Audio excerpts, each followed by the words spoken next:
அந்த மனுஷன் எப்போ வராலும் வரட்டும். பாலை காய்ச்சி வச்சு நம்ம போய் படுக்கலாம். மா அப்பா வந்துட்டாரா? எம்முடிய மூணும் எப்படி உட்காந்து பார்த்துன்னு இருக்கு பாரு. மா அப்பா வந்துட்டாரா? அப்பா வா, ஃபோன் பண்ண வந்துனே இருக்காரான், கிட்ட வந்துட்டானா. ஏண்டி அவனை சீக்கிரம் வர சொல்லுதானடி, பசங்களுக்கு தூக்கமா வருது. நான் எப்போ சாப்பிட்டு எப்போ தூங்குறது? அத்தை உங்களுக்கு தூக்கம் வருதுன்னா இட்லி ஊற்றி தட்டமா சாப்பிட்டு படுக்கிறீங்களா? வேணாண்டி அவன் தான் பரோட்டா வேணும்னு சொல்லிக்கானே, பரோட்டா சிக்கன் ரைஸ்லாம். அதுக்கோசம் தான் உட்காந்துக்கேன். இட்லி சாப்பிட்டு 7 மணிக்கு சாப்பிட்டு படுத்துட்டு இருக்க மாட்டேனே. ஓ தாய் கேள்வி, சிக்கன் ரைஸ் பரோட்டாக்காக தான் உட்காந்துக்கேன். நேரம் யோசிச்சுருக்க. அது ஒன்றும் இல்லை, பசங்களுக்கு தான் வேணும் சொன்னாரு. உங்களுக்கு எனக்குலாம் வேணும் என்னன்னு தெரியலையே. அது எப்படி எனக்கு வேணாரமா போயிடறான்னு பார்க்குறேன் நான். அவர் எல்லாருக்கும் சேர்த்து வேணாரம் சொல்லிட்டு நான் வேற சுற்றி வந்து எனக்கு இட்லி கூட ஊற்றாம நம்ம 2 பேரும் வேணாரா இல்லைன்னு தெரியல. ஏமோ அப்போ ஃபோன் பண்ணி இந்த மாதிரி பரோட்டா வேணாரம் சிக்கன் ரைஸ் வேணாரம் சொல்லும் போது நீ என்ன சொல்லியிருக்கணும்? எனக்கும் வாங்கினுவா, பாட்டிக்கு வாங்கினுவா அப்படின்னு சொல்லியிருக்கணும்ல நீ. உங்கள் அப்பா என்ன சொன்னார்? நைட்டுக்கு எதுவும் டிஃபன் செய்யாத, நான் வாங்கி வந்துடுறேன் அப்படின்னு சொன்னார். நான் யாருக்கு வாங்கி வரீங்க அப்படின்னு நான் கேட்கவே இல்லையே. சரியான லூசுமா நீ. எது நான் லூசா? ஆமாம். சரி உங்கள் அப்பா வரட்டும், என்ன வேணாலும் பார்க்கலாம். பத்தலைன்னா இட்லி தான் ஊற்றிக்கணும். அவன் இன்னைக்கு மொட்டை எனக்கு எதுவுமே வேணாமல் வரட்டும், அதுக்கப்புறம் இருக்குது பேர் அவனுக்கு கச்சேரி. அத்தை வயசான காலத்தில் உங்களுக்கு பரோட்டா சிக்கன் ரைஸ் அதெல்லாம் ஒத்துக்குமா? ஜீரணம் ஆகுமா? உங்களுக்கு ஒழுங்காக இட்லி சுட்டு தரேன், சாப்பிட்டு பாருங்க. இந்த பசங்க உட்காந்து நீங்கள் எதுக்கு சேர்த்து உட்காந்துக்குங்க எனக்கு தெரியல. ஆமாடி, டெய்லி தாண்டி இட்லி தோசை சோறு திருந்துக்கா. ஒரு நாளைக்காவது வாய்க்கு ருசியாக சாப்பிடக்கூடாதா? ஒரு நாள் சாப்பிட்டா ஜீரணம் ஆகும். சொல்ல வேண்டிய நான் சொல்லிட்டேன். அதுக்கப்புறம் ஜீரணம் ஆகல, வயிறு வலிக்குது, மாத்திரை வேணாம் மருந்து வேணாம்னு சொன்னீங்கன்னா அப்புறம் உங்களுக்கு தான் கஷ்டம். அதெல்லாம் ஜீரணம் ஆகும். அது எப்படி ஜீரணம் ஆகாமல் போவோம்? அப்பா வண்டி சத்தம் கேட்குதுமா, அப்பா வந்துட்டே இருக்கு. ஆமாம்மா அப்பா தான் வந்திருக்காரு. வட்டம் வீட்டுக்கு வெளில தானே வேற வருவார், உள்ள அமைதியா இருங்க. என்னத்துக்கு வராம பாருமாமா. என்ன எல்லாரும் தூங்காம முடிச்சுன்னு உட்காந்துருக்கீங்க? வந்துட்டீங்களா? எவ்வளவு நேரம்? வேலையெல்லாம் சீக்கிரமா தான் முடிஞ்சிச்சு. கிளம்பும் போது தான் புதுசாக ஒரு வீடு கட்டிருக்காரு. அவர் வந்தார். வந்து இந்த வீட்டுக்கு வந்து பெயிண்ட் அடிச்சு தரணும், 2-3 நாள் அடிச்சு முடிக்கணும் அப்படி சொல்லிட்டு கான்ட்ராக்ட் பேசிட்டு போனார். அதனால தான் லேட் ஆயிடுச்சு. அப்படிங்களா? புது வீடு கான்ட்ராக்ட் வந்துட்டேன். ஆமாண்டி, பெரிய வீடு தான்.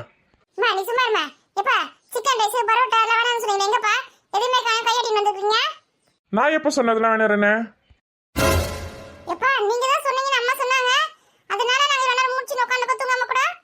நான் அப்படியே எதுவும் சொல்லலையே. நான் எப்படி சொன்னேன்? கடைசியில் எப்படி பண்ணிட்டானே, எனக்கு அப்பவே டவுட் இருந்துச்சு. இவன் அந்த மாதிரிலாம் வாங்கி வந்து கொடுக்குற ஆள் கிடையாது. சிக்கன் ரைஸ் பிரியாணிலாம் வாங்கி தர மாட்டானே. வீட்டில் சாப்பிடுங்க, அது ஆரோக்கியம், உடம்புக்கு கெடுதல் சொல்ல ஹோட்டலில் என்ன சொன்னேன். இவன் எப்படி வேணான்னு சொன்னான்னு எனக்கு டவுட்டாக தான் இருந்தது. இந்த நம்ம மருமக சொல்கிறல வேணான்னு சொன்னானே, அதான் ஆசையாக உட்காந்துருந்தா எப்படி சொல்கிறான் பார்த்தியாம. உன்னை பற்றி எனக்கு தெரியாதா? அப்புறம் இங்கே எதுவுமே வேணாம் இல்லைங்களா? இல்லைம்மா, எதுவுமே வேணாம் இல்லையா? சரி அம்மா வந்து இட்லி ஊற்றி தரேன், சாப்பிட்டு போடுங்கண்ணே. இட்லி வேணாம், ஒன்றும் வேணாம் எனக்கு. எனக்கும் எதுவும் வேணாம். மாடி நான் படுத்துங்களா? எங்க என்ன பார்த்துருக்கீங்க, சமாதானப்படுத்துங்க. இந்த பேக் இப்படி என்ன கோவம் 2 பேருக்கும்? என் செல்ல தங்க குட்டிங்கல்ல ரெண்டும். என் குடும்பம் விடுங்க, பார்த்துடாதீங்கப்பா. என்ன பசங்க என்ன கோவமா இருக்கு, அதுங்களை வேணா சொல்யூஷன் பண்ணிருக்க நீ. சரி ராதிகா, பசங்க 2 பேரும் கோவமா இருக்கிறாங்க. நான் வாங்கி வந்துருக்குதுல்ல பரோட்டா சிக்கன் ரைஸ் வாங்கிருக்கல, அதெல்லாம் நீ அம்மாவும் சாப்பிடுங்க.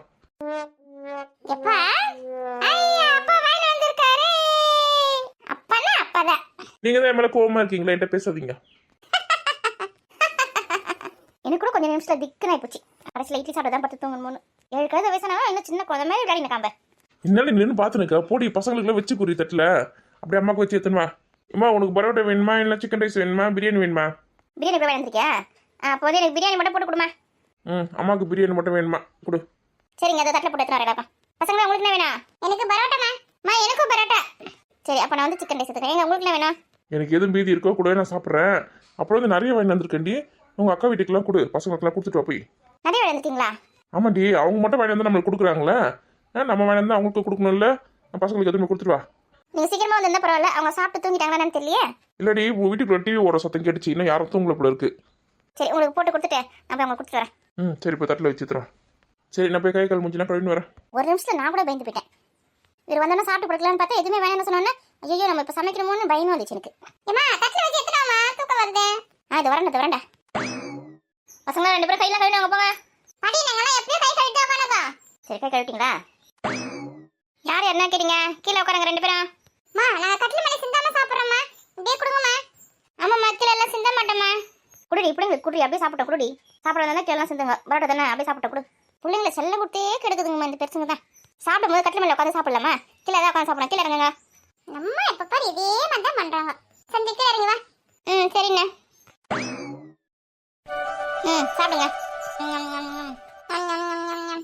அத்தை சாப்பிடுங்க அத்தை. வேற ஏதாவது வேணுமா உங்களுக்கு? குடிக்க தண்ணி மட்டும் முண்டு வாடி.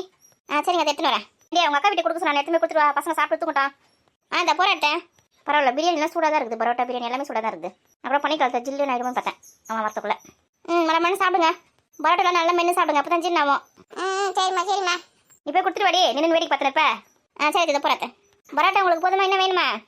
எனக்கு போதுமா. எனக்கு கூட போதுமா. சரி, பரோட்டா நிறைய தான் இருக்குது. பிரியாணி 2 பார்சல் இருக்குது, சிக்கன் ரைஸ் 2 பார்சல் இருக்குது, பரோட்டா இருக்குது. என்னென்ன பார்த்து எடுத்து கொடுத்துருங்களா.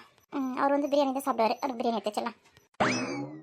பாட்டி உங்களுக்கு பரோட்டா வேணுமா? பரோட்டா சாப்பிட்றீங்க? வேணாங்க நீ சாப்பிட்டியா? கொஞ்சோண்டு சாப்பிட்டு பாருங்க பாட்டி, நல்லா இருக்கு, சூப்பராக இருக்கு. வேணாப்பா நீ சாப்பிடுப்பா. உங்களுக்கு பிரியாணி வேணுமா? சாப்பிட்றியா? வேணாம் பாட்டி, நீங்கள் சாப்பிடுங்க. ஏண்டி உனக்கு படிக்கிற வேலை எழுதுகிற வேலை எதுவும் இல்லையா?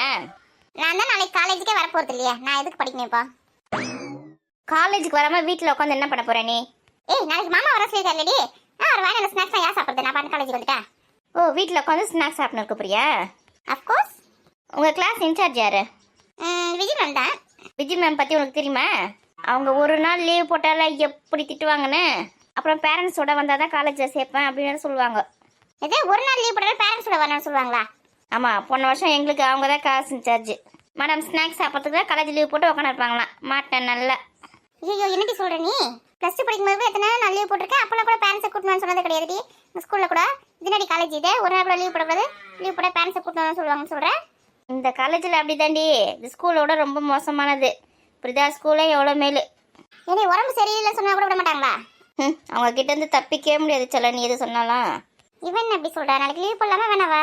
நாளைக்கு லீவ் போடலான்ற ஜாயிலேன்னு அவரை ஹோம்ஒர்க் எழுதல, எதுவுமே படிக்காத எழுதாத எதுவும் பண்ணாத, ஆட்டம் போட்டு உட்காந்துரு. ஏடி 2 பேரும் சாப்பிட்றதுக்கு வரலையா? இந்த வரமா. என்னம்மா செஞ்சுருக்கீங்க? ஏடி மாவு இருக்குதுடி, தோசை சுட்டு தரேன்.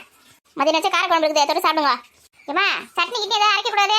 காரக்குழம்பா? தோசை காரக்குழம்பு நல்லா இருக்காதுமா, இட்லிக்கு தான் சூப்பராக இருக்கும். சரி அப்போ இட்லி ஊற்றிடுவேன். எனக்கு இட்லி வேணாம்மா, தோசையை ஊற்றி கொடுங்கம்மா. எனக்கு தோசை வேணாம்மா, இட்லி தான் வேணும். இந்த பேர் ஆளுக்கு ஒன்று கேட்டாலாம் செஞ்சு தர முடியாது. 2 பேருக்கு இட்லியா இல்லை தோசையை கரெக்டாக சொல்லுங்க. எனக்கு தோசை தான் வேணும். உனக்கு தாடி வேணும்? சரி ஊற்றுங்க, தோசையே ஊற்றுங்க. என்ன பண்ணுறது, சட்னி அரைச்சி தர மாட்டீங்க. தோசைக்கு வந்து காரக்குழம்பு நல்லாவே இருக்காது. என்ன பண்ணுறது? இவ தோசை கேட்குறா, இவ இட்லியும் மாற்றிக்க மாட்டேன். எல்லாத்துக்கும் நான் தானே இங்கே அனுசரிச்சு போனோம். நான் தானே பெரிய பொண்ணுங்க. அவ்வளோ பெரிய பொண்ணு. சரி நீயே பெரிய பொண்ணாவே இருந்துக்கோ, நான் சின்ன பொண்ணாக வந்துக்கிறேன். சரி 2 பேரும் யார் அக்கா தங்கச்சின்னு பேசி முடிவிடுங்க. கொஞ்ச நேரம் உட்கார, காலா வலிக்குது சாமான் துறைக்கு வந்து. இம்மோ இட்லி சுட்டுட்டா தோசை சுட்டுட்டான்னு கேட்டு வந்து உட்காந்துட்டீங்களேம்மா? ஆமாம், நீங்கள் 2 பேரும் சண்டை போட்டுருக்கீங்களா? முடிட்டான், பொறுமையாக போகிறேன். ஏம்மா போமா, இவளுங்க போட்டு அடிச்சு சண்டை போட்டுன்னு இருப்பாளுங்களா? நம்ம போட்டு நம்ம வேலை செய்யணுமா? இது எந்த விதத்தில் நியாயம் தெரியல. சண்டை போடுங்க, நானும் பார்க்குறேன் நீங்கள் எப்படி சண்டை போடுறீங்கன்னு. டிவியில் சீரியல்லாம் பார்த்து போர் அடிக்குது. இதை பார்த்து நல்லா கொஞ்சம் என்ஜாய் பண்ணுறேன். கடைசியில் பார்த்தியா நம்ம அம்மா எப்படி மாறிட்டாங்க? ஆமாம், நானும் சொல்லி பார்த்தேன் சண்டை போடாதீங்கன்னு. நீங்களும் கேட்குற மாதிரி இல்லை. சரி உங்கள் இஷ்டத்துக்கு நானும் மாறிக்கிறேன். நான் உட்காந்து வேடிக்கை பார்க்க, நீங்கள் நல்லா சண்டை போடுங்க. ஏமோ மணி ஆகுதுமா, சாப்பிட்டு படுக்க தேவை. நாளைக்கு காலேஜுக்கு வர போகணும். போங்கம்மா. ஏன் வேலை சண்டை போடும்போது தான் காலேஜுக்கு நாளைக்கு போகணும் தெரியாதா? ஏம்மா இவ்வளோ நேரம் அவனத்துக்கு சொல்லியிருந்தா நாளைக்கு வந்து மாமா வரான் வீட்டுக்கு, அதனால காலேஜ் லீவ் போட்டு வீட்டில் உட்காந்து இருக்க போகலாம். மாமா வேணாம் ஸ்நாக்ஸ்லாம் சாப்பிட்டு உட்காந்துக்கிறதுக்கு. ரொம்ப நல்லதாக போச்சு. இரு நாளைக்கு வேறு நான் சமையல்லாம் செய்ய வேண்டியதாக இருக்குது. கறி மீன்லாம் வாங்கி தருவாருங்கப்பா. அதெல்லாம் நான் உண்டி எப்படி செய்யுதுன்னு பார்த்துருந்தேன். லீவ் போடு, உட்காந்து எனக்கு அதெல்லாம் க்ளீன் பண்ணி கூட வெங்காயம் தக்காளி அறுத்து கொடு. கொஞ்சம் எனக்கு அது ஈஸியாக இருக்கும். ரொம்ப சௌரியம் தாம்மா. வீட்டில் உட்காந்து வேலை செய்யறதுக்காக லீவ் போட சொல்கிறீங்களா? அம்மா இவ்வளோ லீவ் போட சொன்னால் இவ்வளோ லீவ் போட மாட்டேன். இன்னும் லீவ் போடுறேன்னு சொல்றியா? ரொம்ப சந்தோஷம் தான். நான் லீவ்லாம் போடல. மாமா வந்து அண்ணன் வேறு எடுத்து வையா, சாயங்காலமாக வந்து சாப்பிட்டுக்கிறேன். வேலைன்னு சொன்னவொன்னே எப்படி ஓடுறா பத்தியா? வீட்டு வர சொல்லணும்னா அவ்வளோ கஷ்டம். அம்மா அவள் அதுக்கு பயந்து ஓடல. அவங்களோட கிளாஸ் இன்சார்ஜ் வந்து விஜய் மேமா. ஒரு நாள் வந்து லீவ் போட்டால் கூட அவங்க வந்து பேரண்ட்ஸோடு வந்தால் தான் காலேஜில் சேர்ப்பேன்னு சொல்லுவாங்க. அதுக்கு பயந்து மேடம் வராங்களா நாளைக்கு காலேஜுக்கு? அவங்கள மாதிரி ஒரு ஆள் வந்தால் தானே நீங்களும் அடங்குவீங்க. ஏனே போன வருஷம் உனக்கு அவங்க தானே வந்தாங்க? ஆமாம்மா அவங்க தான்மா. பரவாயில்ல தான் ஞாபகம் வச்சிருக்கேன். நீ தான் புலம்பி இருப்பியா காலேஜுக்கு போயிட்டு வந்ததா? அவங்க அப்படி திட்டினாங்க எப்படி திட்டினாங்கன்னு பசங்களை வந்து லீவ் போட்டால் திட்டுவாங்க. அதை சொல்லி நீ இப்போலாம் கேட்டு தானே இருந்தேன் நான். ஓஹோ நீ வேலை செஞ்சுன்னு நினச்சா நான் பேசுறதுலாம் கேட்டுருந்தேன்யா? ஆமாம் எல்லாத்தையும் கேட்டுருந்தா இருந்தேன். இப்போ தான் கொஞ்சம் சந்தோஷமாக இருக்குது. ஒருத்தி அப்பப்போ ஸ்கூலோட லீவ் போடுவா, காலேஜில் லீவ் போட முடியாதுல. இப்போ விஜய் மேம் வந்துட்டாங்களா, நல்லா மாட்டேன். இனிமேல் ஒரு நாளாவது லீவ் போட முடியுமா பாரு. இதுக்கு தான் ஒரு பழமொழி சொல்லுவாங்க, பல நாள் திருட ஒரு நாள் ஆக்கப்படுவானு. திருட நல்லா ஆக்கப்பட்டிருக்கான் விஜய் மேம் கிட்ட. அம்மா ரொம்ப சந்தோஷமா இருக்கு பாருங்க. ஆமாண்டியா வீட்டில் அடங்க ஊரில் அடைக்கிறவங்க சொல்ல பத்தியா? அந்த மாதிரி ஊரில் அடக்கத்துக்குன்னு உனக்கு ஒருத்தவங்க வந்துருக்காங்க. நல்லா மாட்டிருக்கா. ஏக்கா கோமதியா? ஏக்கோ எல்லாரும் எங்கே இருக்கீங்க? வாடி எங்கள் பெட்ரூமில் தண்ணி இருக்கோங்க. வாடி எல்லாரும் இங்கே தான் இருக்கீங்களா? ஆமாண்டி இது நடி கையில். ஏக்கா என் வீட்டுக்காரு பசங்களுக்கு வேலை சொன்னான்ல, பரோட்டா சிக்கன் ரைஸ்லாம் வேணாம், உங்களுக்கு சேர்த்து வேணுந்துக்காரு. சாப்பிடுங்க. எம்மாடியோ இந்த தோசை கிட்டது தப்பிச்சுட்டேன் இன்னைக்கு. ஏடி பசங்களுக்கு கொடுக்க வேண்டியது எதுக்கு இங்கே எடுத்துனேப்பா? ஏக்கா அதான் சொல்கிறேன், எங்கள் வீட்டுக்கு நிறைய வேணுந்துக்காரு, உங்களுக்கு சேர்த்து வேணாம். சித்தப்பாக்கு நம்ம மேலே எவ்வளோ பாசம் பார்த்தியாமா? ஆமாம் வாங்கினது கொடுத்தா பாசம் வாங்கினது கொடுக்கணும்னு வேசம். சரிந்தா வாங்கி வை. ஏண்டி உங்களுக்குலாம் இருக்குதா? எங்கள் எல்லாருக்குமே இருக்குதுக்கா. பசங்கிட்ட கூட நீ சாப்பிடு. இன்னும் அவருக்கு வேறு வச்சு தரல, நான் வேறு போய் சாப்பிடணும். சுட சாப்பிட்டா தான் ஜீர்ணாகும். சரி நான் வரேன், சீக்கிரம் சாப்பிட்டு படுங்க. இந்த தங்க தோரை எதுக்கு தேவையில்லாத வரலாம், அவங்க வீட்டுக்கு மட்டும் வாங்கிட வேண்டியதானே. இதுங்களா சாப்பிடாம இருக்குதுங்க. இதுங்களை எங்கள் அப்பா வந்து கொடுப்பாரு கேட்டா. அந்த பசங்களுக்கு என்னைக்கோ ஒரு நாள் தான் வாங்கி கொடுக்குறாங்க, ஒழுங்கா கொடுக்கலாம்ல. அம்மா உனக்கு வேணா விடுமா, எங்களுக்கு கொடுமா. ஆமா இவங்க வந்து சாப்பிட்டதே கிடையாது, சிக்கன் ரைஸ் பரோட்டா இதெல்லாம் சாப்பிட்டதே கிடையாது. ஏம்மா சித்தி நம்மளை சாப்பிட சொல்லி தான் கொடுத்தாங்க. கூட இப்படி பிரியாணி அதை நீ சாப்பிட, ஃப்ரைட் ரைஸ் போதும். பரோட்டா எனக்கு பரோட்டாவே போதும்பா. ஏமா அப்பாவுக்கு எதுவுமே கொடுக்கலையாமா அவங்க? அப்பாவுக்கு மாவு இருக்குதுல, இட்லி ஊற்றி வச்சுறேன், காரக்குழம்பு சாப்பிட்டோம். ஆமா சரி, இது அப்பா நைட்டு இதெல்லாம் சாப்பிட மாட்டார்ல. அவர் எப்படி சாப்பிட மாட்டேன் சொன்னாரு? ஏமா இங்கே 3 பிளேட் தான் இருக்குது, அப்பாக்கெல்லாம் இல்லை. அப்பா வந்து ஹோட்டல்லே சாப்பிட்டுட்டு சொல்லு, எல்லா வீட்டில் வந்து இட்லி சாப்பிட்டு படுக்க சொல்லு. ஆமா இதுதான் சரியான முடிவு. நான் வேணா இந்த பிரியாணி அப்பா எடுத்து வச்சுட்டா நைட்லயும் சாப்பிடுவேன். அம்மா ஒன்றும் வேணாம், நீ எடுத்து வச்சா கூட அப்பா சாப்பிட மாட்டாரு. இதா அப்பா வந்து இட்லி தான் கேட்பாரு, இல்லை சாப்பாடு தான் கேட்பாரு. பிரியாணி நைட்டு சாப்பிட மாட்டாரு. ஒழுங்கா சாப்பிடு நீ. சரி நம்மளே சாப்பிடுவோம். தங்கத்தூர் எந்த கடையில் வாங்கணும்னு தெரியல, நல்லா தான் இருக்கு. நல்லா லெக் பீஸ்லாம் போட்டு கொடுத்துருக்காங்க.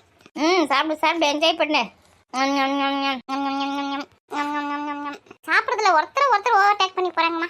மழை சாப்பிட்டு கொஞ்ச நேரம் அப்படியே உலாத்திட்டு அப்புறமா படுங்க, அப்படியே படுத்துக்காதீங்க. ஜி நான் அப்புறம். சரிம்மா சரிம்மா.